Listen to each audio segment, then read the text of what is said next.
Well, I've got to get to the studio. You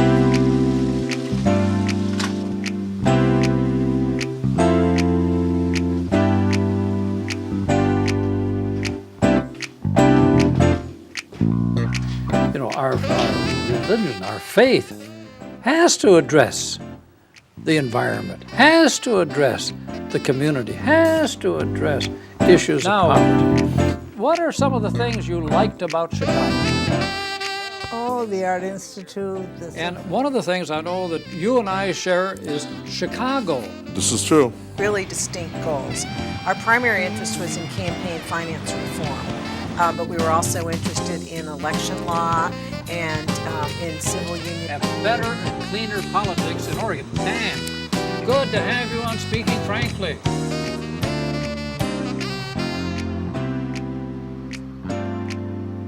You know, that's the thing is, we as human beings live together on this planet Earth. Right. We also live together in our societies, in our nations, in our communities. Hello, Yamhill County. Welcome to Speaking Frankly. And no, I'm not Frank Nelson. I'm Howie Harkema, and I'm filling in for Frank for the summer so that him and his wife Barbara can travel and have some downtime. Deservedly so, huh? Well, I'm really proud to be here filling in for Frank.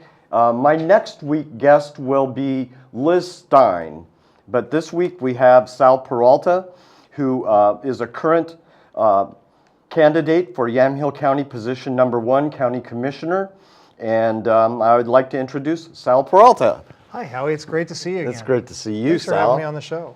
Thank you for coming. Oh, yeah. You've been a busy guy. Yeah, well, so have you, taking over a TV show. Well, I know about your candidacy, and I'm really proud to have you with us today. And I'm going to just read this. According to the Yamhill County election results online, you had 32.89% of the vote. And Stan Primozic had 22.08% of the vote. And you are the independent candidate this year. And I'd like to ask you what that means, independent candidate. Sure.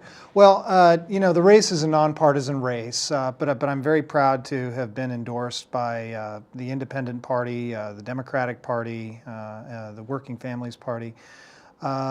But as to why I'm a political independent, I'd run for office as a Democratic candidate in 2006. And during that campaign, I did a lot of door-to-door campaigning. I probably knocked on 4,000 doors that election cycle. And it was an interesting phenomenon where I'd get to the doorstep and talk to people, and when they'd hear what party I was registered with, for good or ill, there were a lot of assumptions built into my views and values based on that. And to be perfectly honest, I've not for many years been terribly comfortable with either major party, particularly at the national level. They seem to be so much more concerned with gaining and maintaining power, at least too often. It seems to me that has been the case, and not enough concern about the working collaboratively to improve people's lives. And you know, honestly, Howie, I just got sick of the partisan game. I'm certain. It becomes that quickly too, doesn't it? Right. So, you know, in 2007, some friends of mine had formed the Independent Party of Oregon, and they asked me to help them to organize the party. And it seemed like an interesting project, and it was one that I was kind of interested in taking on. So I got involved, essentially helped co-found the party. What we learned, and the Independent Party of Oregon now has over 100,000 members statewide. It's the third largest political party in the state, bigger than all the other minor parties combined ×2. Wow. And has been growing rapidly while the registration of both the Democratic and Republican parties have dropped. And I think that reflects just a growing sentiment among the public that neither party is speaking to a lot of the core issues that people have. Both parties have their platforms and their deeply held beliefs, and I salute people for coming to those conclusions, but increasingly they don't reflect what a lot of folks in the electorate think is important, what we the people think is important. Exactly. And so I think, over time we'll see growth in third parties and people who just choose not to be involved in any political party. I just happen to be a little ahead of the curve on that, I guess. Well, it's good to be ahead of the curve, right? At times, yes. Yeah. So I know you've been really busy, and now that you have a runoff coming up in November, what does that mean for you from now till then? Well, it means a lot of work between now and then. It's a lot of missed family time. But there were some real positives to it. In the first part of the campaign, I think our campaign overall knocked on about 7,500 doors. I did 1,500 of those personally. Wow. I was the first candidate in more than 30 years to qualify for the ballot by petition rather than just walking in and paying a $50 filing fee. I collected hundreds of signatures. And it gives you an opportunity to see what people are dealing with in their day-to-day lives. Mm-hmm. You get to meet a lot of folks you wouldn't have had an opportunity to have met otherwise, and really start thinking about and reflecting on what's important in terms of the services that county government provides to people, and in terms of people's just basic awareness about the political process and how government can affect people's lives in ways that we don't even realize. So when you do face-to-face like that, what do you find is the most common thing that people want to talk about issue-wise? Well, a lot of times people want to talk about federal issues, so the Affordable Care Act comes up quite a bit. Here in McMinnville, the landfill is a very big issue. In Newburgh and Dundee, I get a lot of questions about the bypass and the impact that that's going to have on those communities. And if I can say, I know MCM 11, I don't think goes into Newburgh and Dundee as much, but they do. Oh, okay. Yeah. Well, I mean, I have never been as impressed by any set of community leaders as I have been by the folks in Newburgh. The visioning process that they have started, which is part of a 20-year process that goes back 20 years and will continue for another 20. Wow. Trying to figure out how to improve their downtown core so that it's more walkable, so that it's more of a showcase for that community, but also for the county. I mean, Newburgh is really the gateway to Yamhill County. That is correct. And as the bypass comes in, they're going to have some decisions to make about what to do with their downtown core, and we're going to see the same thing in Dundee. And the plans that I've heard from the civic leaders so far have been fantastic. And it's a very different process than we often see in Oregon. Oftentimes when political leaders in Oregon make decisions, and I'll use the Columbia River crossing as an example. Perfect. This is the I-5 expansion that they're discussing in Portland that the legislature recently nicked. $1 billion transportation project, leveraging a lot of federal dollars, a lot of tax dollars, and they did not go to the public to get buy-in, to ask for a lot, to the degree that they needed to. And as a result, the public rejected it. Whereas in Newburgh, the meetings that I've been to were attended by 300 people. Wow. Or 400 people. I mean, hundreds and hundreds of people turning out to try and make decisions together about what that community should look like. And it's really just amazing to see. And that's the kind of thing that as a political candidate or as someone who's not only seeking public office but is engaged in the community, get an opportunity to see that and participate in that. And it's really, really rewarding. Well, collaboration is everything these days. Absolutely. And, so, your campaign manager is Nate McKay. Yes. Let's talk about Nate McKay. Nate is one of the most remarkable young people I have had the opportunity to meet. He is 15 years old. Unbelievable. This is not his first campaign. This is his third campaign. To have a young person of his stature and work ethic and intelligence helping on the campaign is really just such an honor for me. And you know, the results have been great. I mean, he helped us to send out a lot of mail to potential supporters from the office, make phone calls, getting volunteers scheduled to do their thing.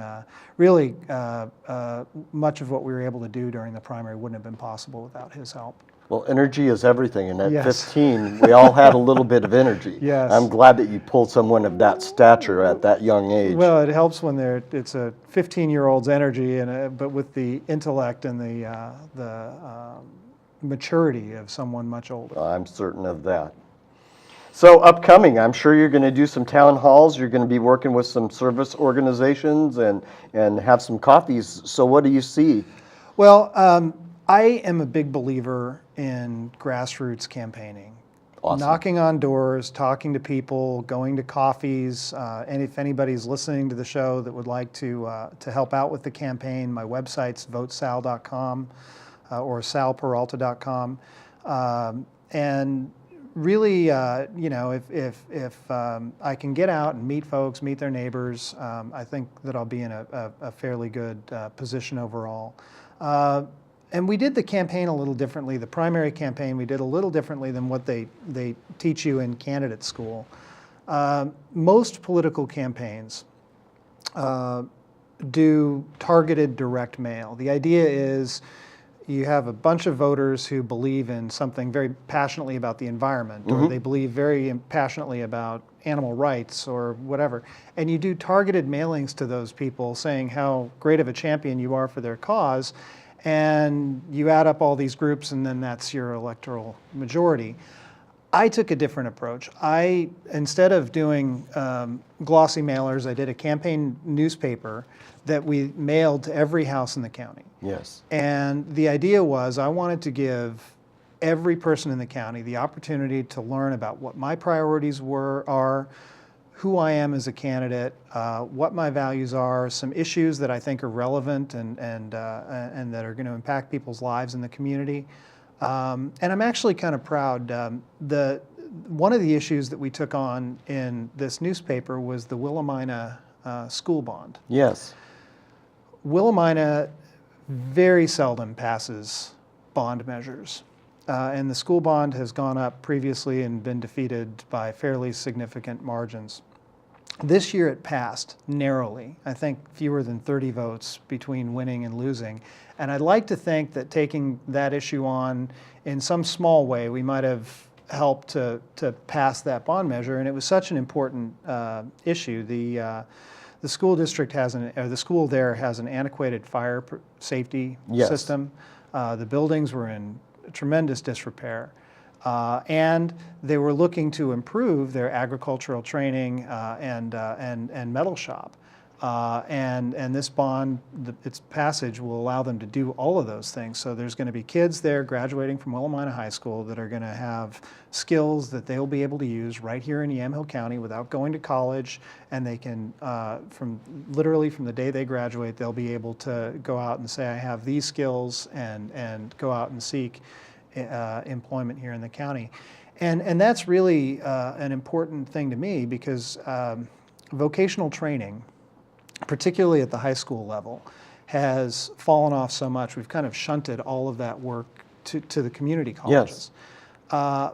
But a lot of kids aren't going to go to community college. A lot of kids aren't going to go to a four-year college. And frankly, most of the jobs that we have here in Yamhill County, overwhelmingly, are not jobs that require a college degree. That's correct. But they do require a lot of the good jobs, a lot of them require some degree of vocational training.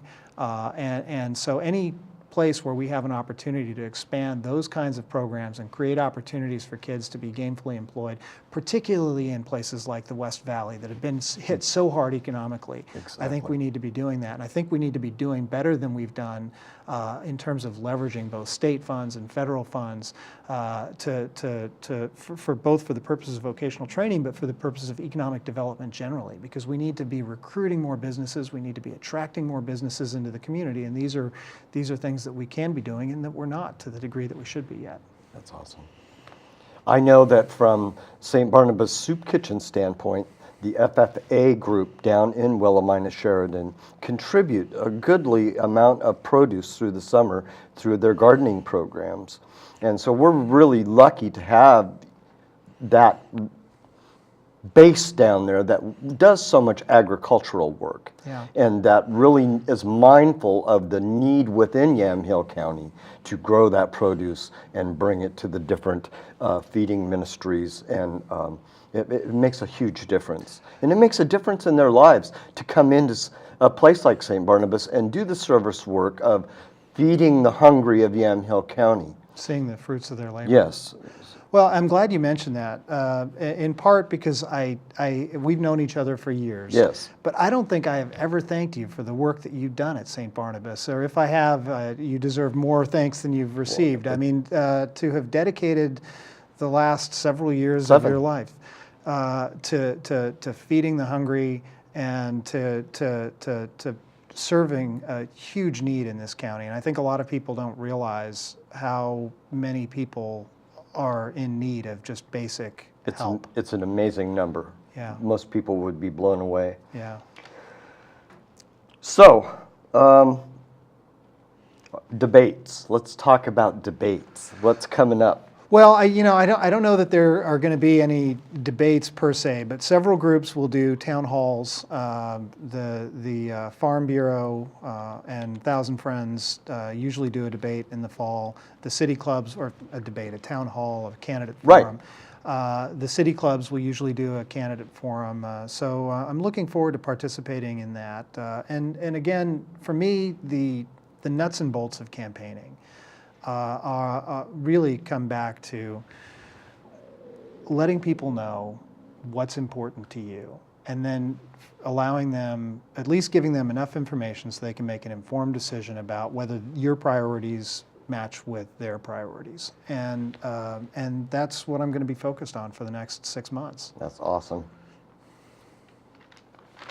So what do you think are some of the key issues that you need to be working towards? Well, in terms of governing, I think there are a range of issues. We talked a little bit about economic development. One issue that has been really coming into focus the last several years has been the public safety issue. Mm-hmm. We are very fortunate, we've been very fortunate to have had a very effective and capable county sheriff administering the budget at the jail and so on.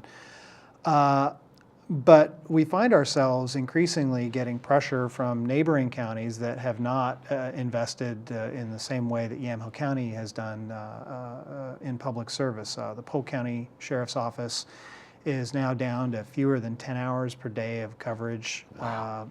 They've laid off a tremendous amount of staff.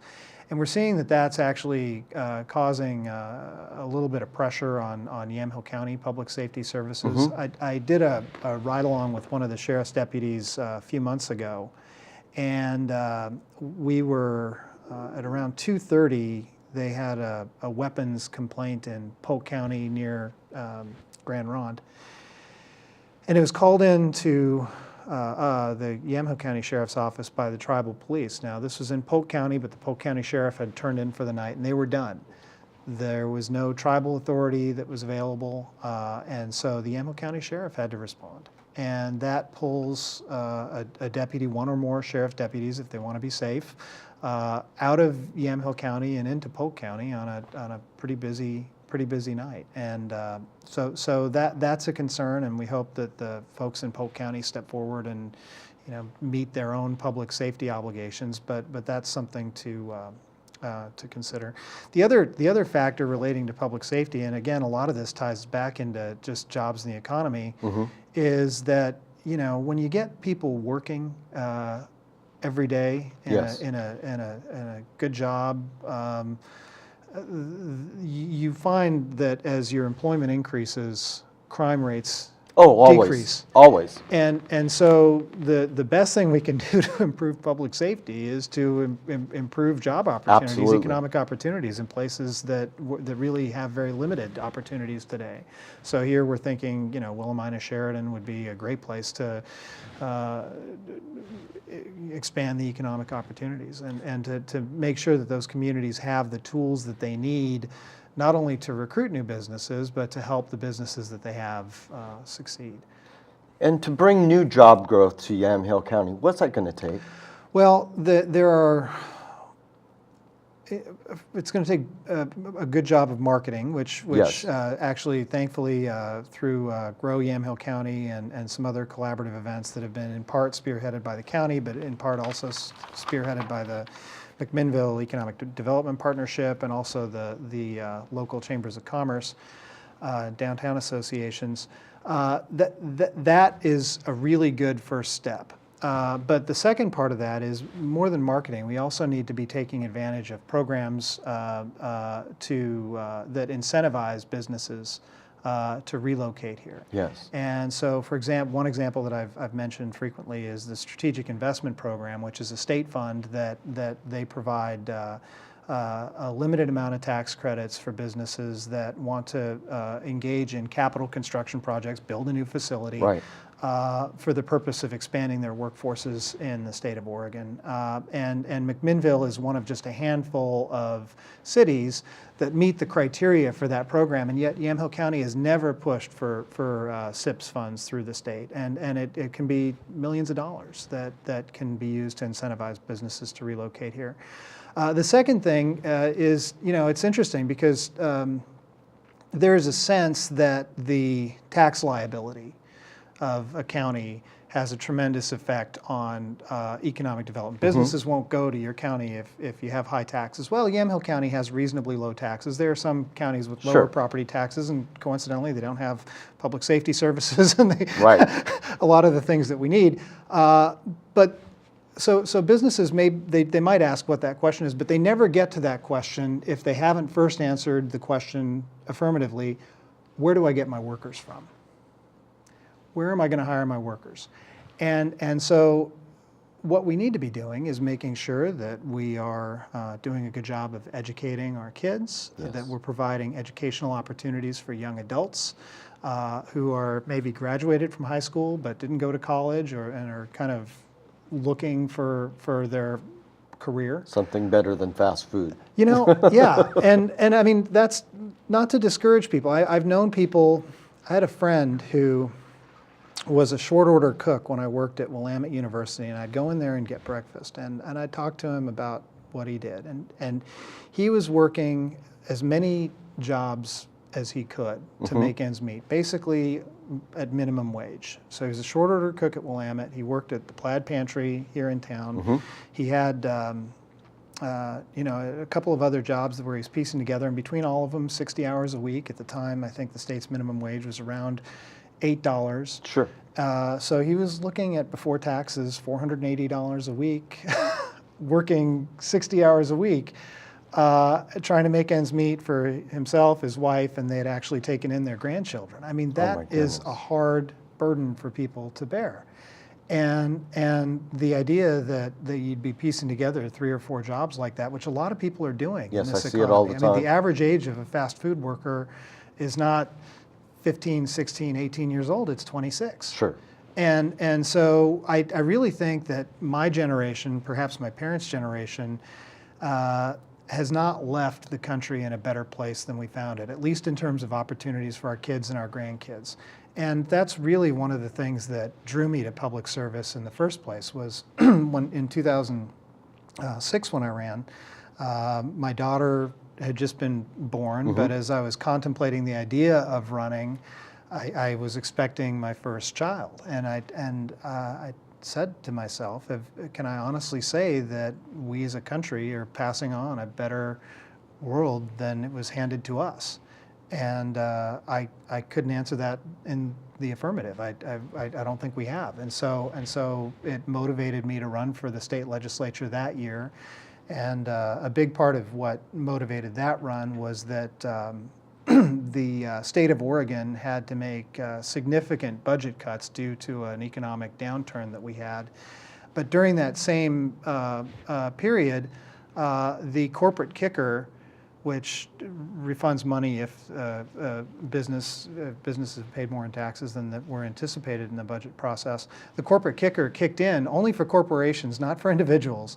and kicked back tens of millions of dollars to some of the state's biggest and wealthiest corporations. At the same time, we're cutting basic services for senior citizens, for disabled people, for the elderly. And I just felt that those were the wrong priorities and that someone needed to step up and say, that's not okay. Right. And one of the things that motivated me to run for that particular position was that I had an opponent who had worked on legislation to reduce the minimum wage for the first 2 months of training down to the federal minimum wage level for the first 2 months of training, so that businesses would not be on the hook for the full cost of training. Now, the state of Oregon provides funding for businesses for training. Sure. Through WorkSource Oregon, they will subsidize businesses' payroll to help cover that. And actually, the county commissioners administer that, and I'd like to see WorkSource Oregon promoted more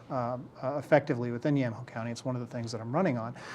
But this bill that my opponent at the time had forward, that training provision was really kind of a lark. Really, the intention was it would apply to seasonal workers. Okay. And the idea was the seasonal worker never hits their employment never hits that 12-week period. Right.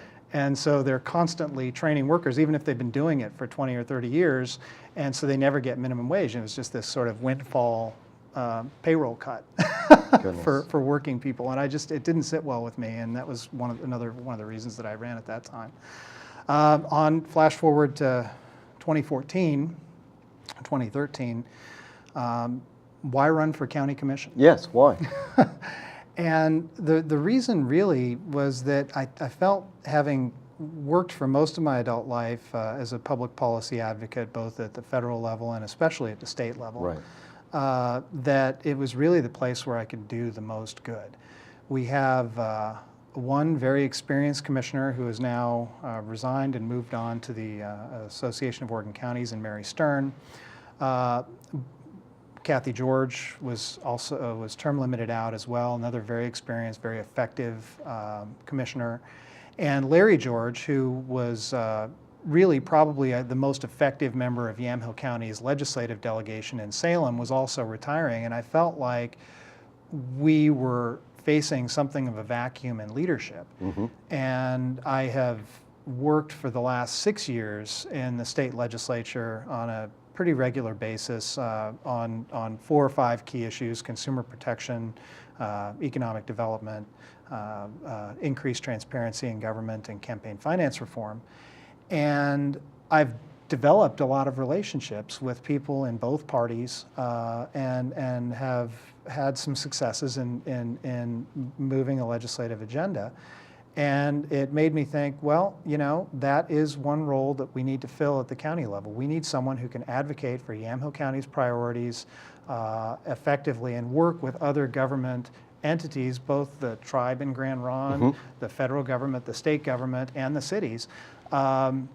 Someone who has experience in building coalitions, and I just felt that I had a pretty strong resume in that area. Also, of the candidates in the race, I probably had the most experience as an employer. I work currently for Oregon Lithoprint as a project manager. That's the parent company for the Right. News Register. But prior to going to work for Oregon Lithoprint, I had my own business for 10 years and had employed as many as 100 people during up times. And know what it means to balance a budget, know what it means to be responsible for other people meeting their obligations. The most stress I've ever had was as a business owner saying, okay, number one, we're going to have to meet payroll and meet our obligations to all of our employees, and everybody gets paid out first, and then you get your payment at the end. And it's just such a lot of responsibility to take on when you're the providing the financial benefit to your employees so that they can pay for their mortgage and their put food on the table and so on. I mean, it's really it changed the way I think about a lot of things. Well, Just being an Sal, employer. I just want to thank you so much for being a guest on Speaking Frankly. Yes, Thank you so much. Howie, thank Good you for luck having me in on. the November race. I appreciate it. Thank you. Take care.